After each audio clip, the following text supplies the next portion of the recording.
ایسا صرف چین میں ہی ہوتا ہے۔ والمارٹ میں مکمل شارک اور مگرمچھ فروخت کیے جاتے ہیں۔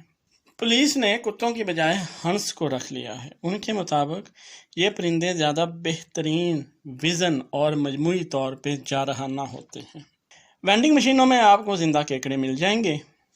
یہ زندہ کیکڑے جو ہوتے ہیں مسلسل 5 ڈگری پہ رکھے جاتے ہیں تاکہ چینی شہری جو ہیں اپنی پسند کے کیکڑے خرید سکیں۔ چین میں جب ٹریفک جام ہو جاتی ہے تو ایک ایسی سروس بھی وہاں پہ ہے جو 2 افراد بھیجتی ہے۔ ایک فرد جو ہے آپ کی گاڑی کی حفاظت کرتا ہے اور دوسرا فرد جو ہے وہ موٹر سائیکل پہ آپ کو لے جائے گا جہاں آپ نے جانا ہے۔ سٹار بکس کا ایک کاپی کیٹ ٹی ہاؤس بھی ہوتا ہے۔ ٹی بکس جو ہے نا ایک چینی ٹی ہاؤس چین ہے جو امریکی سٹار بکس کی تصویر میں بنائی گئی ہے۔ وہ گرم اور ٹھنڈی دونوں قسم کی چائے فراہم کرتی ہے۔ ملازمین کی خودکشی روکنے کے لیے کمپنی نے اپنی عمارتوں کے گرد جال بنا رکھے ہیں۔ بھوت کی شادیاں۔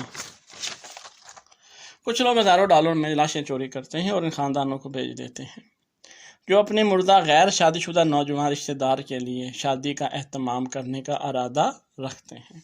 پورے ملک میں سموگ کی بلند سطح کی وجہ سے چائنیز اسٹورز میں تازہ ہوا کی بوتلیں مختلف ذائقوں میں فروخت کی جاتی ہیں۔ کاکروچ کی کاشتکاری بہت زیادہ سرمایہ کاری فراہم کرتی ہے۔ یہ چینی طب میں بھی استعمال ہوتے ہیں تو ایک اچھا کاروبار ہے۔ بھوت شہر۔ چین کے تیز رفتار ہاؤسنگ مارکیٹ کے نتیجہ میں بھوت شہر اور مال پورے ملک میں پھیل گئے ہیں۔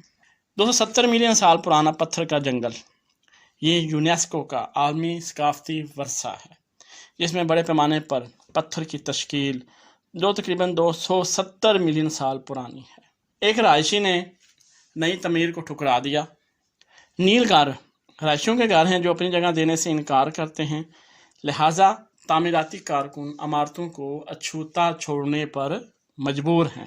عوام اکثر گلیوں میں گھومتے ہوئے پاجامہ پہننا پسند کرتی ہے۔ اگرچہ فوج میں خدمات انجام دینے والی خواتین بہت سے ممالک کے لیے معمول کی بات ہے، لیکن چینی فوجی وردی پہننے والی انتہائی پرکشش خواتین اپنی خوبصورتی کے حوالے سے کافی مشہور ہیں۔